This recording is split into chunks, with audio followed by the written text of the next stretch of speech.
Hola a todos, vamos a continuar con esta serie de Sha'arei Chesed, de explicación de la Tefilá, y aún seguimos en los Korbanot. El siguiente párrafo es muy especial, porque incluso el nombre del Jajam que lo menciona tiene un mensaje muy profundo para nosotros. Y dice así: Abaye Hava Mesader Seder HaMalacha. Abaye, que era uno de los sabios de la época del Talmud, él solía acomodar cuál era el orden de los distintos oficios que los Kohanim tenían que hacer en el Bet HaMikdash. Dice la halajá, cuando uno dice este texto, tiene que hacer una pausa entre la palabra Abaye y la palabra Havá, porque si lo lee junto, Abaye y luego Havá, puede sonar el nombre de Dios, porque el nombre de Abaye finaliza con Ye. Si lo junta con Havá, suena el nombre de Dios, por eso hay que hacer una pausa entre Abaye y luego continuar con el resto del texto. Dicen nuestros sabios que Abaye era un sabio que era huérfano. Normalmente los huérfanos suelen buscar un padre sustituto para sentir esa cercanía. Aquí Abaye, cuando él menciona el orden, menciona la opinión de Abba Shaul. Abba Shaul en hebreo significa un padre prestado.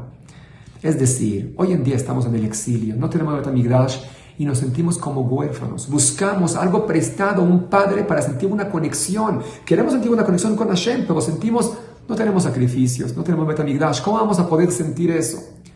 Por eso el pasuk nos dice un shalema parim sefatenu. En vez de los sacrificios, con las palabras, con nuestros labios, con la tefilá, con el texto que leemos, uno puede sentir una cercanía con su Padre Celestial.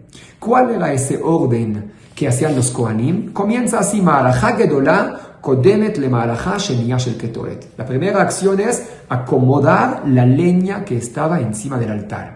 La parte central, donde quemaban los Kohanim, era la parte principal, eso se hacía de primero.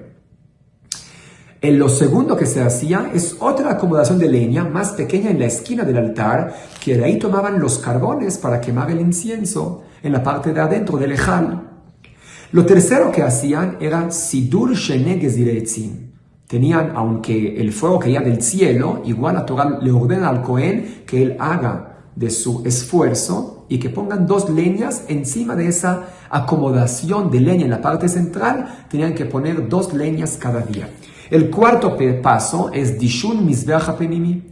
Entraban al ejal y ahí en el Mizbeach de oro que estaba ahí tenían que limpiar toda la ceniza que quedó del día anterior del incienso que hicieron, acomodar todo para poder hacer de nuevo el incienso.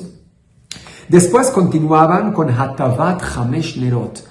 Para poder encender la menorá, tenían que limpiar todos los vasitos donde estaba el aceite, que esté todo limpio. Pero no lo hacían todas las 7 velas de una vez, sino lo hacían en 2 partes. El pasuk nos dice, Baboker, Baboker, Behetivoit Nerot. Es decir, que lo dividen en 2 mañanas. Entonces, primero limpiaban los primeros 5 vasitos de la menorá, y luego hacían una pausa, y al final finalizaban con otras 2.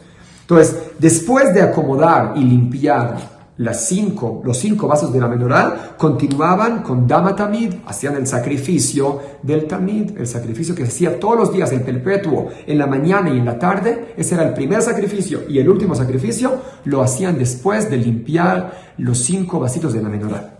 Después de hacer la shejitá del Korban HaTamid, pasaban a finalizar los últimos 2 vasos, limpiarlos para poder encender la menorá. Después hacían el ketoret, entraba el Kohen y hacía el incienso. Después Evarim. Evarim son toda la carne del sacrificio del Tamid, lo quemaban encima del altar, era olá, todo se consumía para Hashem. Después continuaban con Minjá. Minjá era la ofrenda de harinas que se traía todos los días. Después de la Minjá, Javitín. Javitín es las frituras, es una ofrenda que traía el Kohen Gadol todas las mañanas. Después de esas frituras, Nesajim. Nesajim tenían que vertir vino encima de 2 agujeros que había en el altar. Después de los Nesajim, Musafim. Musafim son las distintas ofrendas adicionales que se tenían que traer. Luego Basijim son las vasijas, que ahí tenían levoná, un tipo de incienso, que eso se utilizaba con el lechem apanim, con el pan que estaba dentro del shulchan, de la mesa, adentro del ejal. Después de los badijim, finalizaban el día con el último tamid, la última ofrenda, el sacrificio que traían en el Bet HaMikdash, el tamid shel ben arbaim, el korban tamid que traían cada tarde. Y así finalizaban el día, al final de la noche podían quemar los restos de los sacrificios, si es que llegó alguien a traer un sacrificio, podían incluso quemarlo en la noche. Ese es el orden que todas las mañanas hacían en el Bet HaMikdash. Hay muchos mensajes de qué se aprende de eso. Me gustaría destacar un mensaje.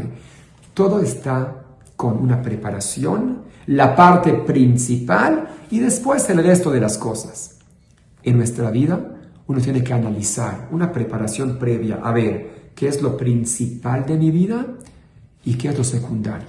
Porque muchas veces uno gasta toda su energía en cosas secundarias y cuando llega a la parte principal ya se queda sin energía. Ya no puede dedicar tiempo a lo que realmente le importa y le vale en su vida. Por ejemplo, uno puede estar en su coche, alguien se le mete y empieza a discutir o a regañar y a gritar. Discutir con personas que nunca más vas a ver en tu vida. Estás gastando energía que te llega todas las mañanas en cosas secundarias o cosas innecesarias. Luego cuando uno llega a su casa, y ahí sí tiene que dedicar su energía, su fuerza, hablar con la esposa, jugar con los niños, ya la persona está vacía, ya no tiene fuerza. Gastó todo en secundario en vez de revisar qué es lo principal. Lo primero es preparación, como está en el Bet HaMikdash, me preparo, qué es lo principal para mi vida. Ya que hago lo principal, finalicé eso, puedo dedicar cosas secundarias a distintas cosas, la energía que me queda. Pero lo más importante es lo principal para mi vida.